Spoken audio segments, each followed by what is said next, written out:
Hey everybody, it's Joe from greenlightsound.com, and today we're going to take a look at the brand new version 7 plugins from McDSP. Specifically talk about what's new, what's not new, some of the new features, some of the new looks, and kind of go over a mix using just McDSP plugins. If you're not familiar with the company, they're a great plugin developer. I've used their plugins for years, and this version 7 is a big update for them. So we're going to take a look at exactly what is new. So the big first new thing that we've got to cover is that version 7 now has Apple Silicon M1 support, and then optimization for the latest Intel processors as well. So if you're getting a new Mac system, and all the new Macs are of course running on the M1, you need this update to get your McDSP plugins to function on the M1 chip.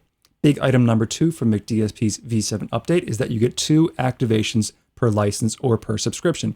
Used to be just one, so if you were running iLok, you could run it on iLok Cloud, but if you weren't connected to the internet, it wouldn't work, or you had to be on one single iLok USB device. But now we've got 2 activations, which is really nice for people who have a set system in the studio and then a mobile system that they also work on. If you're into presets, they've also added 1,500 additional presets into their plugin line. So if you want a good starting point for your mixes, there's a lot more presets to work with as well. Some of the plugins, though they have the same algorithms, got some new features added to them as well. So we've got real-time analyzers added to the AE400 and 600, the Channel G plugins, the noise filter, NF575, the limiters, and the filter bank plugins as well. So if we look at filter bank right here, this is filter bank's E606. If I hit RTA, you have a real-time analysis going on down there. All the classic pack plugins, which we'll talk about in a second, now have phase buttons on them. So that's a new feature. Actually was included a couple versions ago. They took it out in version 6, I think, and now it's back in here in version 7. The DS or the DE555 and the SA2 dialogue processor both have a frequency shift control, which is new. Futzbox has a new control set right down here, where we have a tuned intensity control. We can flip to that or go back to the original. And the chop and wobble are new, I think, as well. So a couple new controls in the distortion section of Futzbox.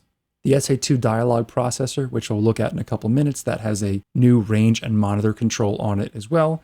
There's a couple other new small features on select products, but some new things added in kind of across the line. Now, the big thing, if you've used McDSP in the past, you can see on the screen right now, is updated user interfaces for most of the plugins. The classic pack plugins look very similar to their V6 counterparts, except they're high definition. Great for retina displays, looks a lot better than the old ones. Still in the old green motif though.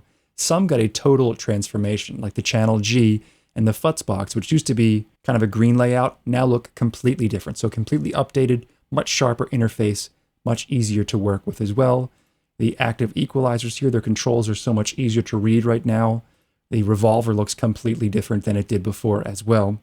But if I just move a couple of these plugins out of the way, one of the things I was a little disappointed by was that some of the plugins I use the most, which is the 60 series, like the 6020 EQ, the 6030 Ultimate Compressor, the 6050 Channel Strip, the 6060, all those 60 series plugins, and the EC300 Echo collection didn't get a graphic interface, I don't think. So if I pull up, for example, the 6050 Channel Strip, and we take a look at that one on the screen, it kind of looks exactly like the V6 did. I'll pick a couple different units here. Yeah, it kind of looks the same. Usable, completely usable, totally fine, but not that sharp, high-definition graphic you're getting from those updated interfaces. And if I take a look at the EC300 as well, I'll blow it up a little bit too, so we can see in a resized interface. You can see it still has the old graphics, I think. If they've been updated, they're not as high definition as the newer graphics are.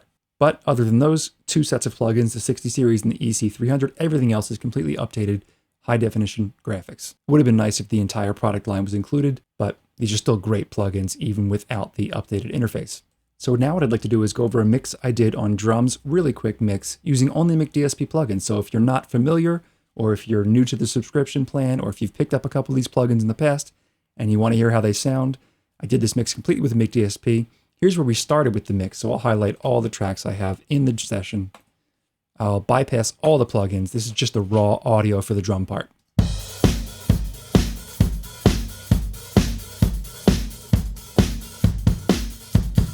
And now I'll turn all the plugins back on again. Here's where we got to.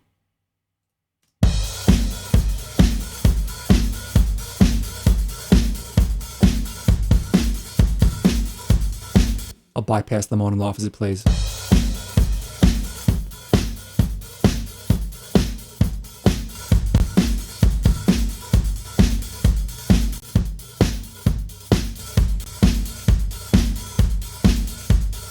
So these plugins sound great because it's the same algorithms they've had for a while. On a couple of the parts, I used some Filter Bank, which is a great EQ plugin.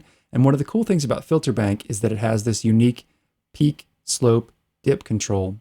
This is completely different looking than it was before. Kind of hard to find where everything is, but these three yellow ones in the middle, that's what really matters. This is the peak control on the shelf, the slope, and the dip of that shelf. And we can really fine tune those three parameters there, and along with the gain and frequency values that we had before. You can access it by hitting that button. On the kick drum part, I did a little EQ using the E606 from Filter Bank, just boosted up that low end, cut out a lot of that mud in the lower mids, and pushed the high end just a little bit. Then I went on to the 4030 retro compressor, which is nice because it has a mix knob included, just dialed in some compression to taste. Then I went with the analog channel AC101, which is kind of like their console emulation. And with just the kick drum part by itself, we went from this to this with all three plugins in. Nice low end, nice smack. For the snare drum part, I started with the Channel G Dynamics only version, just so I could use the gate section here. Then I went on to the Channel G Compact, smaller version of the regular Channel G, did some EQ to the snare part, did some compression to the snare part here. Then I went into Futzbox next, and I just added some distortion to the snare part and blended it in a little bit with the mix knob, and then some more console emulation with the AC101. And we went from here on the snare part to here. And more body to the snare, which is nice. For the toms, I started with the 4020 retro EQ, filtered out some of the low and high end, did a big boost of the low and the top end, and cut out a ton in between. That's what I really like to do on toms. Then that went into the compressor bank, which is one of the classic pack plugins. This is the CB101, the simplest version of it, and just dialed in some compression to taste. Then I went with some more console emulation on the AC101, and we went from this sound on the toms to this. Jumping over to the hi-hat, not much to do on a hi-hat part, so I got the Filter Bank F202, which is just a high and low pass filter. Just cut out that low end. Then I went with the 6020 Ultimate EQ, and I boosted up that top end a little bit. Now if you blow this one up, you can really tell where these graphics haven't been updated. They're still kind of blurry, not great looking on my Mac monitor, but still a great sounding EQ. Then for the overhead track, I did some AE600 active equalization, just cut out some of that bottom end and top end a little bit with some filtering. Then I had the active EQ engaging only when the snare hits and a little bit of the kick right in this section, and cut out some of that mud with one of the fixed bands right here. So if you're not familiar with this plugin, the orange bands are the active bands and the white are the fixed. So it's kind of a combination of regular EQ and active EQ or dynamic EQ. Then I went to the SPC 2000, which is a serial parallel compressor. You can do them in serial or parallel, which is pretty cool, or any kind of combination that you want. Then I went to the SA2 dialogue processor. This is a couple of the new features in it, like we were talking about before. And this was controlling just the top end of the cymbals. It's a weird thing to use a dialogue processor for that, but this actually works really well to control that cymbal sound. And we went from this sound on the overhead part all by itself without any plugins on. Then the active EQ in. The compressor crushing it. And that really brought up the cymbals, so then the dialogue, cutting them out just a little bit with the SA2. And overall, we went from this to this. For reverb on the drums, I went with the Revolver Convolution Reverb, and I just picked one of their impulse responses, Percussion 1, that's what it's called.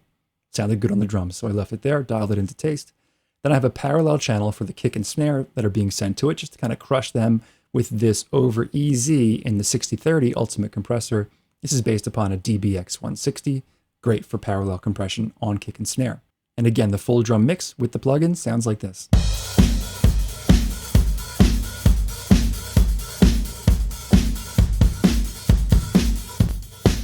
Back off. And back in. So there we have it, the version 7 update from McDSP. I put two plugins up on the screen here just to kind of reiterate what I was talking about before. You do get some really nice high definition updated interfaces for most of the plugins, and some others like the 6020 we don't, but we do get M1 support. If you're on the new Mac systems and you want to use these McDSP plugins, which do sound great, that is now updated. Also, 2 licenses is really huge. In terms of pricing, in terms of cost for the upgrade to V7, of course, if you're on the subscription plan, all the upgrades were included. But if you own the plugins like I do, there is an upgrade cost associated with them. You can check out the prices on the McDSP website, or I'm sure if you reached out to support at McDSP and sent them an email, you might be able to get a more customized upgrade path if you own a bunch of their plugins. Now, the updates can be a bit pricey for sure if you're updating a bunch of the McDSP plugins that you own. I do realize that a lot of time had to go in this on the developers end to update the plugins, and it has been a while since the V6 came out, so it's not like McDSP puts out an update every year or anything like that. Whether it's worth it or not, that's up to you to decide, but if you want the updated interfaces, the M1 support, and the other new features that you have in version 7, I would definitely check out, maybe send them an email and see what kind of upgrade path you have if you own some of the V6 plugins. If you have any questions or comments, let me know in the comment section down below. Don't forget to subscribe if you haven't done so already, so we can keep you in the loop as to what's coming up next, and I'll see you in the next one.